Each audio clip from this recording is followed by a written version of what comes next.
I definitely give it to him, man. That was big time shot, no dip. That was tough.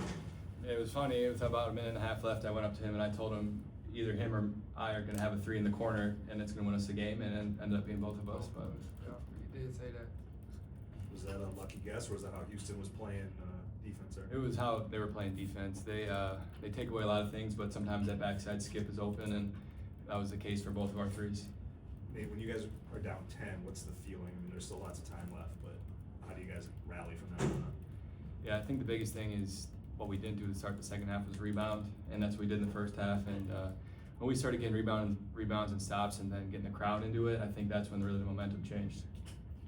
Nate, you referenced your 3, but I think there's like 2 on the shot clock. I think what did you do just mechanical wise, just in terms of tuning everything out and just being able to shoot it freely without being affected by anything? Yeah, I mean, I really think it was one of the easier mindset things, because you really got no other choice. Like, you're not gonna be able to pass the ball, there's not enough time. So when you got no other choice, and it's just kind of muscle memory, you just know how much is on the shot clock and what you got to do. So I knew he was closing out, and I knew how much was on the clock, so it really was the only option.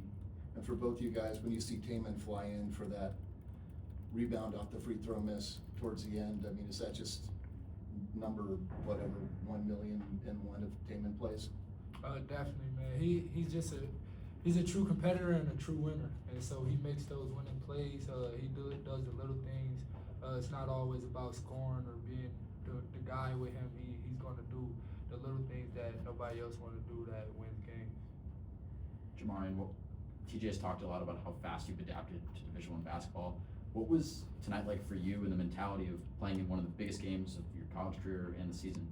It was just be ready when my number's called.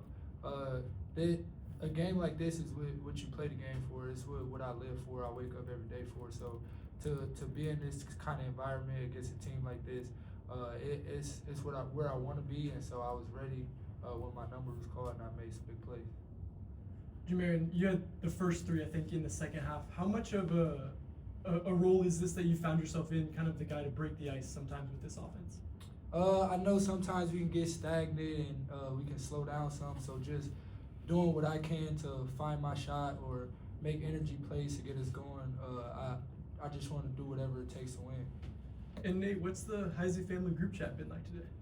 Yeah, it'll be fun, because I think they went to sleep before this game started, so they'll wake up to some fun text, I think. Yeah. And obviously it was cool earlier when she scored a goal, and they won, and they're on to the championship, so pretty good day.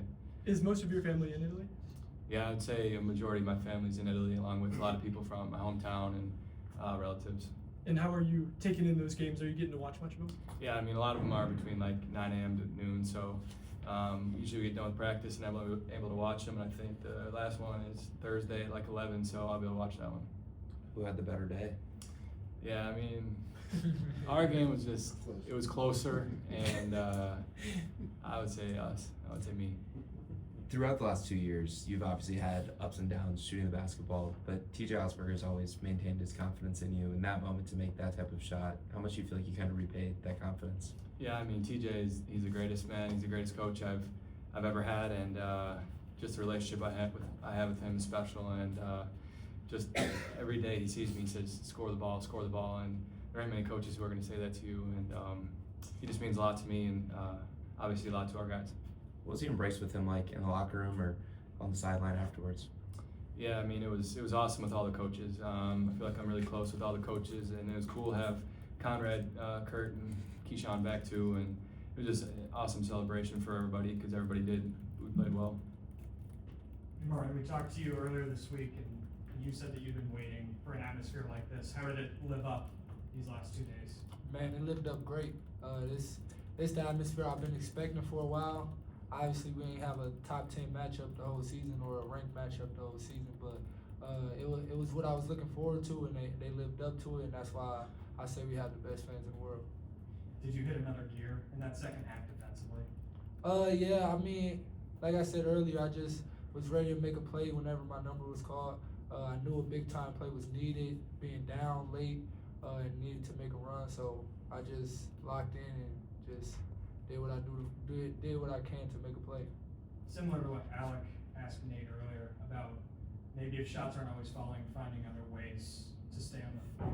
Getting to watch Nate this season, how have you adopted that mindset to be like him? Just his physicality and what he brings defensively. He's a winner, and so I know I have that in myself. So just seeing a leader like that step up, I know I can make those same kind of plays and follow up what he did in his years. I think these last 3 days have been kind of a whirlwind. Kansas first, one off day, then Houston right after.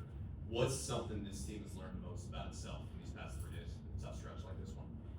Yeah, I mean, I think the biggest thing is we can hang with anybody, and obviously we've had a couple that we dropped where we shouldn't have, and the best teams are able to beat everybody, but these last 2 games they've just been indescribable how fun they've been and how close knit our team is. I think that's probably the biggest takeaway is we're gonna win games coming up just because of how tight our team is and how we want each other to do good. With all the short rests that you guys had, it kind of gave like a March Madness feel just on 1 day's rest. Do you think that helped you guys prepare for the tournament to come?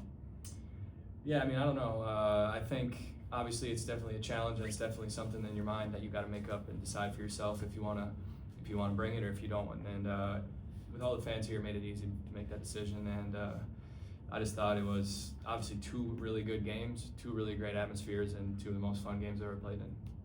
Thanks, guys. Thanks, guys.